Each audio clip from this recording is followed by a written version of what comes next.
Item ಯಾವುದೇ ಇರಲಿ try ಮಾಡಿ ಆಚಿ ಚಿಕನ್ ಮಸಾಲಾ. ಆಚಿ ಚಿಕನ್ ಮಸಾಲಾ.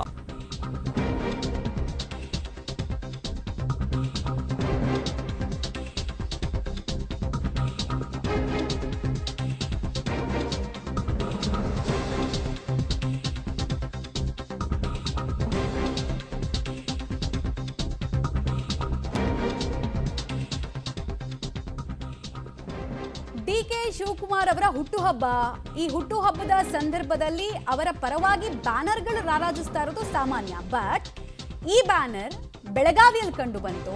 ಡಿಕೆ ಶಿವಕುಮಾರ್ ಮುಂದಿನ ಮುಖ್ಯಮಂತ್ರಿ ಆಗೋ ವಿಚಾರಕ್ಕೆ ಸಂಬಂಧಪಟ್ಟಂತೆ ಸಚಿವೆ ಲಕ್ಷ್ಮೀ ಹೆಬ್ಬಾಳ್ಕರ್ ಮತ್ತು ಅವರ ಮಗ ಮೃಣಾಲ್ ಅವರು ಶುಭ ಕೋರುವಂತಹ ಬ್ಯಾನರ್ ಎಲ್ಲರ ಕಣ್ಮನ ಸೆಳೀತಾ ಇದೆ. ಬ್ಯಾನರ್ ಅನ್ನು ತೋರಿಸ್ತಾ ಇದ್ವಿ. ಮುಂದಿನ ಮುಖ್ಯಮಂತ್ರಿ ಆಗಲಿ ಅಂತಾನ ಅಥವಾ ಮುಂದಿನ ಮುಖ್ಯಮಂತ್ರಿ ಆಗಲಿದ್ದಾರೆ ಅಂತಾನ ಗೊತ್ತಿಲ್ಲ. ನೋಡಿ, ಮುಂದಿನ ಮುಖ್ಯಮಂತ್ರಿ ಡಿಕೆ ಶಿವಕುಮಾರ್ ಅವರಿಗೆ ಹುಟ್ಟುಹಬ್ಬದ ಶುಭಾಶಯ ಫಿಕ್ಸ್ ಆಗಿದ್ದಾರೆ.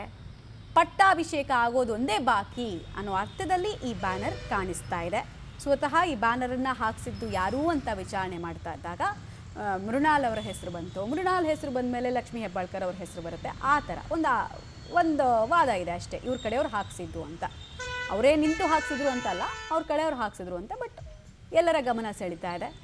ಡಿ ಕೆ ಶಿವಕುಮಾರ್ ಅವರಿಗೆ, ಮುಂದಿನ ಮುಖ್ಯಮಂತ್ರಿ ಡಿ ಕೆ ಶಿವಕುಮಾರ್ ಅವರಿಗೆ ಹುಟ್ಟುಹಬ್ಬದ ಶುಭಾಶಯ ಅಂತ.